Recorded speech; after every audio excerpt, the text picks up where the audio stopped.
Good morning and welcome back. You're watching World News and I'm your host, Klaudia Czerwińska. Speaking before the NATO meeting in Brussels on Wednesday, Polish Foreign Minister Radosław Sikorski announced that Poland, alongside Germany and Norway, is declaring a support package under the Prioritized Ukraine Requirements List initiative for Ukraine for a total of around $500 million. The PURL program enables NATO countries to finance weapons and ammunition purchases from U.S. stockpiles, which are then sent to Ukraine. The discussions in Brussels will also explore strengthening the alliance's collective defense against the threat posed by Russia. We are making an additional expression of solidarity with the people of Ukraine, and Poland is delighted to be joining Norway and Germany in a package from the American program of supporting Ukraine, together the sizable sum of $500 million. We hope that the United States notices it. We hope that Ukraine notices it. And above all, we hope that other allies see it as encouragement to also take advantage of this program so that Putin gets the message and Ukraine can get a fair peace.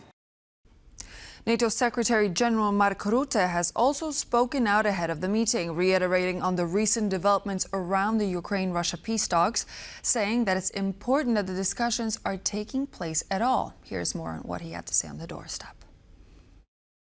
It's important that the peace process is there. Hopefully it will lead to results. And if it takes too long or it is not leading to results, the best way to put pressure on the Russians is by doing two things. One is making sure that the Russians understand that the weapon flow into Ukraine will keep on going. That's exactly what's happening today, thanks to the US, thanks to the Europeans. US sending its crucial gear to Ukraine, paid for by Canada and European allies, but also Europe and Canada doing a lot bilaterally. And secondly, making sure that the economic sanctions bite, that they are effective. That's also exactly what is happening. The US and Europe working in conjunction to have the maximum impact through sanctions on the Russian economy. That's the best way to change Putin's calculus. And in the meantime, of course, we hope that this will end sooner than later, because as the President of the United States has said, the meat grinder has got to stop, and I agree fully with him. It's decided Europe is closing the tap on Russian fossil fuels once and for all. Energy independence starts now, said President of the European Commission Ursula von der Leyen. The European Council and the European Parliament announced they had reached an agreement to phase out Russian gas imports by 2027. In the case of liquefied natural gas, a total ban is to come into effect from the end of 2026, while in the case of gas transported by pipeline, from autumn of 2027.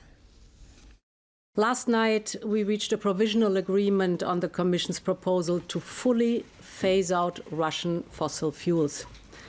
We're turning that page, and we're turning it for good. This is the dawn of a new era, the era of Europe's full energy independence from Russia. Many believe this would be impossible. Well, the figures speak for themselves, and let me give you some. Today, Russian gas imports, so LNG and pipeline, are down from 45% at the beginning of the war to 13%. Coal imports are down from 51% at the beginning of the war to now 0%. And crude oil imports are down from 26% to 2% today. I always knew that we could deliver with unity, with resolve, and by building on the extraordinary work of the past 3 years. Charges will be brought against 8 people for their involvement in a Russian spy network that was taken down by Poland's internal security agency 2 years ago. The announcement comes after a separate Moscow-backed cell blew up a rail line 90 kilometers southeast of Warsaw in mid-November. In 2023, a 16-strong Russian spy network was convicted for their roles in a series of surveillance, sabotage and subversion operations, including a foiled attempt to destroy key rail infrastructure. Poland's internal security agency said in a press release on Tuesday that as a part of the current investigation into that network, the prosecutor has issued orders to bring charges against 8 additional members of the group. Overnight into December 3rd, Ukraine performed series of drone strikes on the Tambov region in Russia, sparking a fire at one of the fuel depots in the area. At the same time, the Russian army attacked Ukraine's Dnipropetrovsk region, leaving at least 2 people dead and 3 more wounded. According to the governor of the Tambov region, the fire was sparked by falling drone debris rather than a direct hit. He did not report any casualties arising from the strikes. A Russian drone attack in the Dnipropetrovsk region of Ukraine killed 2 men, aged 43 and 50, and left a pair of 65-year-olds in critical condition. An 18-year-old man was also wounded, but unlike the 2 elderly citizens, he is in a stable condition. The strike also sparked fires in residential buildings and garages and damaged local infrastructure. The parties of the talks were not able to reach a consensus on the peace negotiations. However, the meeting was a constructive one. That is the opinion of Russian officials on the almost 5-hour-long meeting in Moscow. The meeting saw the U.S. delegation, including Special Envoy Steve Witkoff and Donald Trump's son-in-law Jared Kushner, disagree with Vladimir Putin and his aides over territorial concessions. Let's see what shape the meeting took in this next report. U.S. officials sent by President Donald Trump came to Moscow on Tuesday for high-level talks on peace in Ukraine.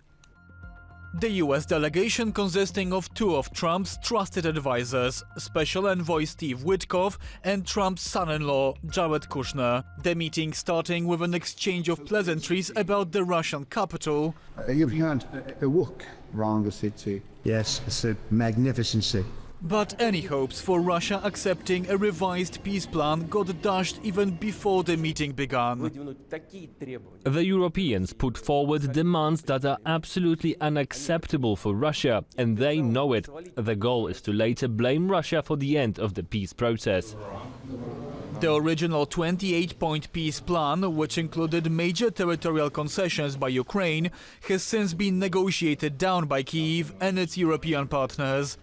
They're once again pointing out that if Russia wants peace, it should agree to an immediate ceasefire. Instead, Russian President Vladimir Putin has war on his mind. If Europe suddenly decides to wage war against us and starts it, we are ready right now. There can be no doubt about that. And before the US delegation even arrived in Moscow, Putin attempted to boost his position in the negotiations. He first claimed the Russians have taken the key city of Pokrovsk in the east of Ukraine.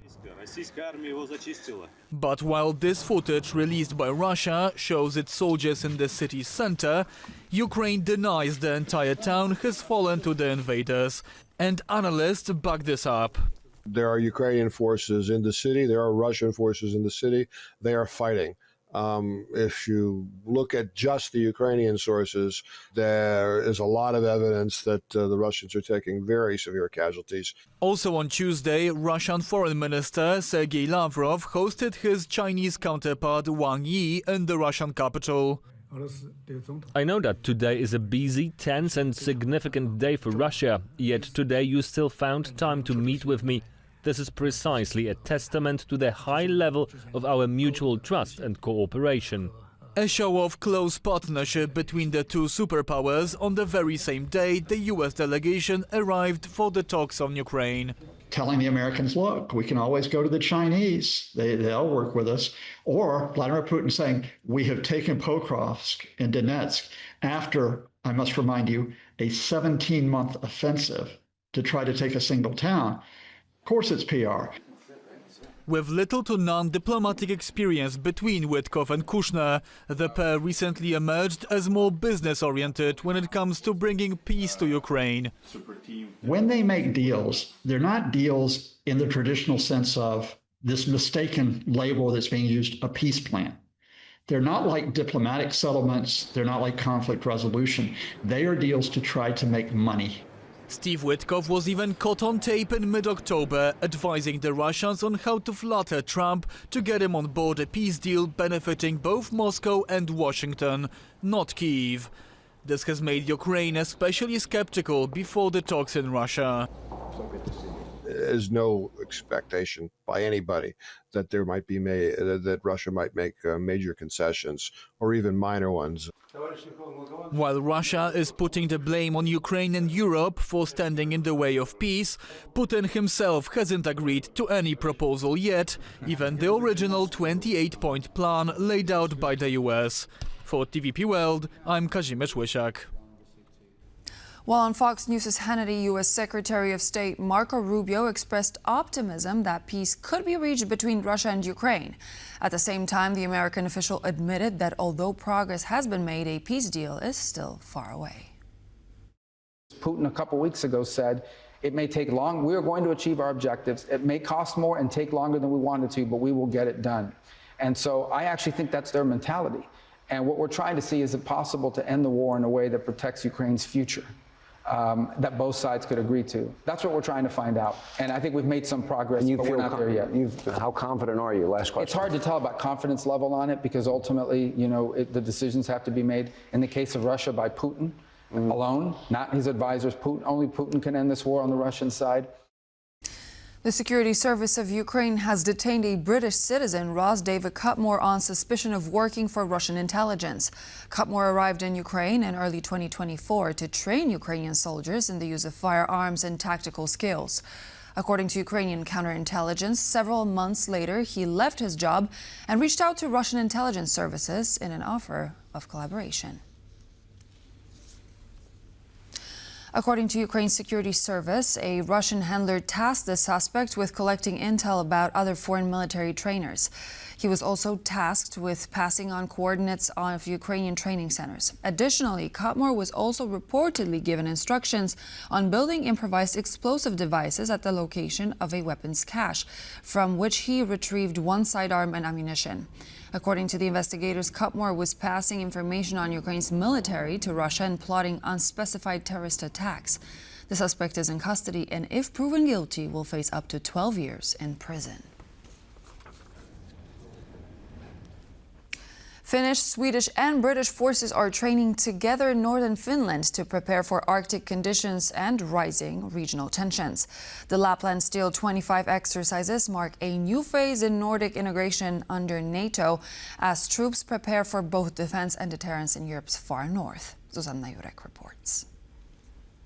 While temperatures nearing minus 30 degrees Celsius may not seem like the perfect conditions for some outdoor training, that is the exact conditions that Allied troops from across Sweden, Finland and the UK are now facing as they undertake the Lapland Steel 2025 exercises. These exercises aim to train both defensive and offensive capabilities of the Allied troops in the high north, particularly focusing on the conscripts of the Finnish armed forces, the uptake of which is nearing 18,000 per year.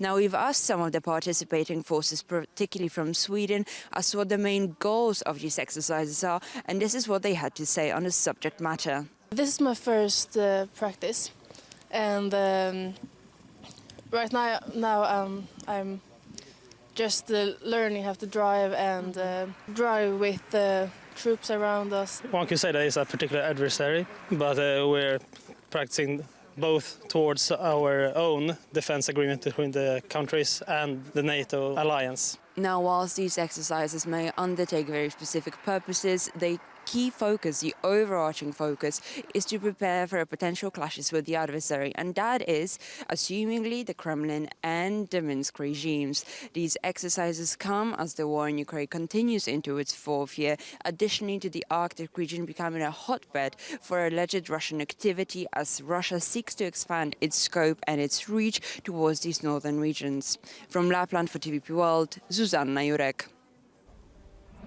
That's all for now from me. I'm Klaudia Czerwińska. Thank you for joining me for another edition of World News, and I hope to see you back at the top of an hour for more latest news.